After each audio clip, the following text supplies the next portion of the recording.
matematika untuk mengukur siapa lebih beruntung. Sehingga kita tidak perlu bertanya, kenapa? Why? Saya udah hijrah kok makin susah hidup saya? Dunia itu, akhirat enggak. Kalau kita mengukur amal kita hanya dengan dunia, kita bakal sering kecewa karena Allah tidak menilai dunia ini bahkan lebih ringan daripada 11 sayap nyamuk. Seandainya kata Nabi dunia ini di mata Allah ada harganya, pasti Allah gak mau ngasih dunia kepada orang yang tidak beriman. Gak mau. Berhubung dunia ini tidak ada nilainya, Allah kasihlah kepada orang yang tidak beriman.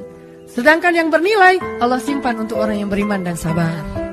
Sehingga ketika kita hijrah, kita minta tolong kepada Allah urusan dunia, tetapi kita yakin kalau kita istiqomah, ikhlas, maka di akhirat wa ma indallahi khair. Kalau teman-teman lagi cemburu dengan dunia seseorang, ada rasa kayak kepengen apa yang orang punya, ada rasa iri, ada rasa cemburu, merasa orang lain lebih beruntung dari kita, bilang wa ma indallahi khair. Apa yang ada di sisi Allah lebih baik.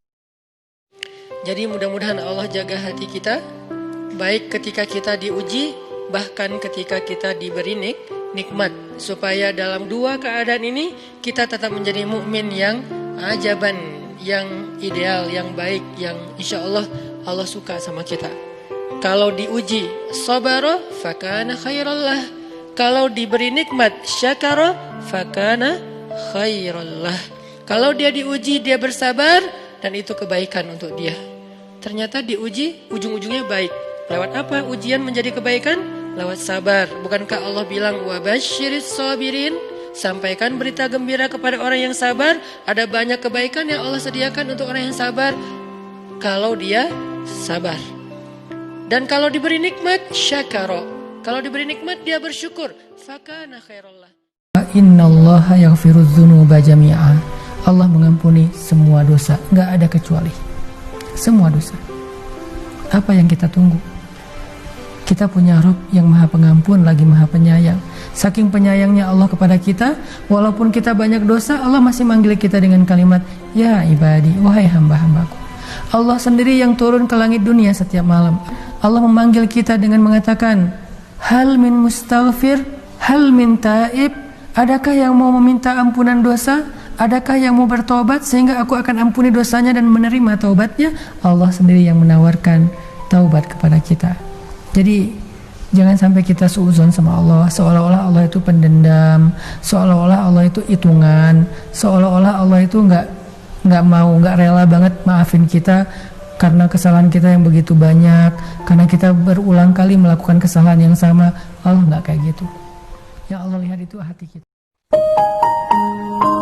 Kalau kita mengeluh tentang dunia, kok hidup gini-gini amat ya, kok setiap hari kok susah, kok gini, kok gitu, walal akhiratu khairun laka minal ula. Tenang aja, dunia itu emang sifatnya kayak gitu. Sifat dunia itu keluh kesah. Kenapa bisa kayak gitu? Karena dunia nikmat yang sedikit dibagi rame-rame. Kalau akhirat nikmat yang banyak dibagi sedikitan. Dunia itu nikmat sedikit banget, kecil banget, lebih ringan dari 11 sayap nyamuk dibagi miliaran orang. Kebayang gak tuh gimana sikut-sikutannya? Makanya wajar ada keluhan. Kalau akhirat nikmat yang sangat berlimpah dibagi hanya sedikit orang. Jadi tidak ada keluhan nanti di akhirat. Ketika kita dalam keadaan keluh kesah, maka hiburannya walal akhiratu khairul laka minal ula. Dunia ini emang keluh kesah. Kalau mau istirahat, tidak ada lagi kecewa, tidak ada lagi sakit hati, tidak ada lagi keluh kesah, wala khaufun alaihim wala hum yahzanun, tempatnya cuma di surga.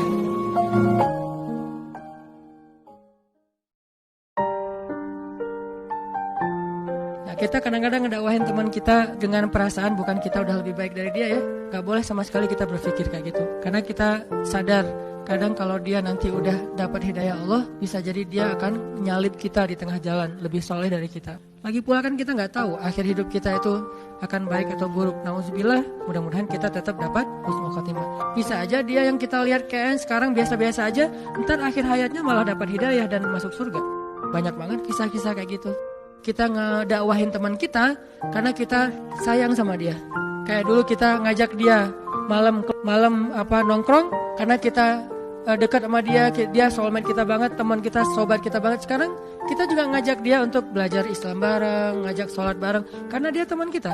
Sebagaimana dulu kita ngajak dia kepada hal yang kita senangi, sekarang juga kita mengajak dia kepada hal yang kita senangi dan insya Allah baik.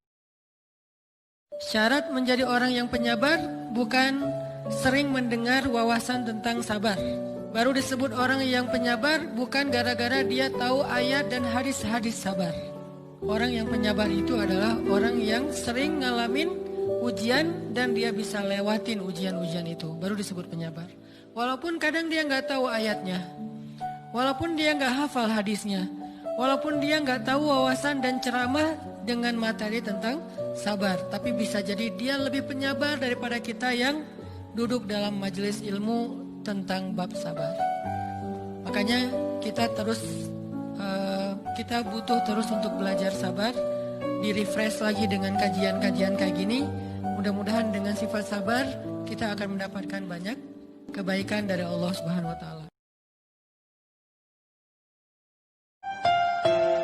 Gimana caranya kita bisa rela kalau pas kita berdoa minta sesuatu Allah malah ngasih kita ujian? Gimana caranya biar kita rela kalau kita ditolak dengan alasan-alasan yang kadang-kadang gak masuk akal? Padahal kita udah berjuang untuk caper-caperan habis-habisan, modalnya juga udah keluar banyak, tapi ditolak. Gimana caranya kita rela atau lega? Seseorang yang dekatnya dengan kita, tapi nikahnya sama orang lain. Gimana caranya kita bisa rela? Nah, ini semuanya adalah tentang syarhus sadar, berlapang dada. Berlapang dada pertama yang paling penting adalah berlapang dada terhadap ketentuan Allah. Seberapa besar lapang dada kita sehingga dada kita itu muat dengan kesalahan orang. Makin lapang, makin banyak kesalahan orang yang muat di dalam dada kita. Gak sampai bikin kita nyesek.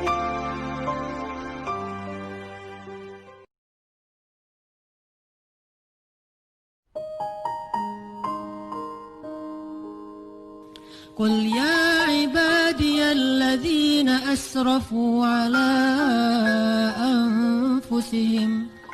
Katakan kepada hamba-hambaku, sama kayak ibu manggil ya bunayya, wahai anakku, anakku. Udah sering ngecewain ibunya, masih dipanggil anakku, nggak dipanggil nama. Saking maha baiknya Allah kepada hamba.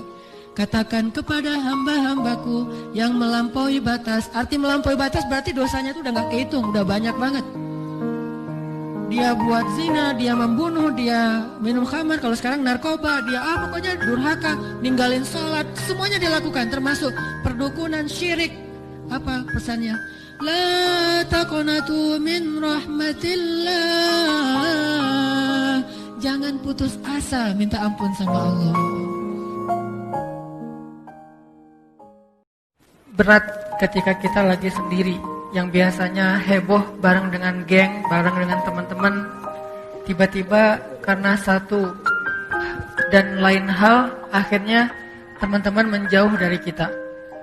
Mungkin kita salah ngomong, mungkin kita salah sikap, mungkin kita terbawa emosi, mungkin kita gak suka dengan komen teman kita di grup.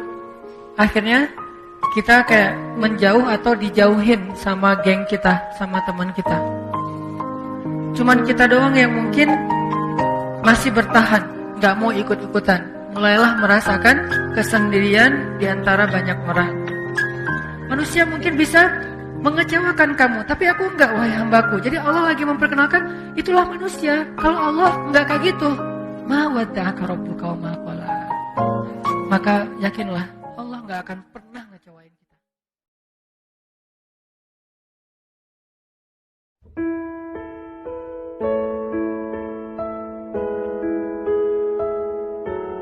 La takhafu wa la tahzanu. Jangan khawatir, jangan sedih. Kamilah auliyaukum, penolong-penolong kalian di dunia dan di akhirat. Allah pasti tolong. Apapun masalah kita, jangan pernah terpeleset. Apapun ujian dalam hidup kita, jangan pernah melenceng, jangan belok arah, jangan apalagi sampai U-turn gitu ya. Balik lagi ke masa jahiliyah, jangan, tetap aja istiqomah. Maka Allah mengatakan, nahnu auliyaukum, kami pasti akan menolong kalian. Itu garansi, dijamin oleh Allah SWT. Sehingga kalau teman-teman ada masalah, istiqomahlah. Kok masih kuat sih dengan istiqomah? Soalnya saya yakin sama janji Allah. Nahnu auliyaukum fil hayati dunya wa fil akhirah. Kami akan menolong kalian di dunia dan di akhirat. Saya yakin sama janji Allah.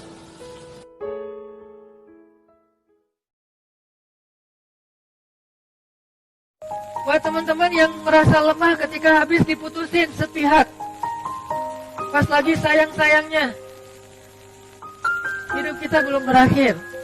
Ada yang nggak pernah mutusin kita, yaitu Allah Subhanahu Wa Taala. Allah nggak pernah mutusin kita. Ma wadda'aka rabbuka wa ma qala. Apalagi lagi sayang-sayangnya sama Allah terus diputusin, nggak mungkin. Kalau makhluk lagi sayang-sayangnya diputusin, mungkin. Dan itu nggak enak banget. Jadi curhat. Itu kalau misalnya lagi kayak gitu diputusin nggak enak banget. Tapi ke Allah nggak bakalan, teman-teman. Kenapa? Karena Allah itu sayang banget. Lebih sayang Allah ke kita daripada ibu kita kepada kita. Ya Rabbana a'tarafna bi annana aqtarafna wa annana asrafna ala lada asrafna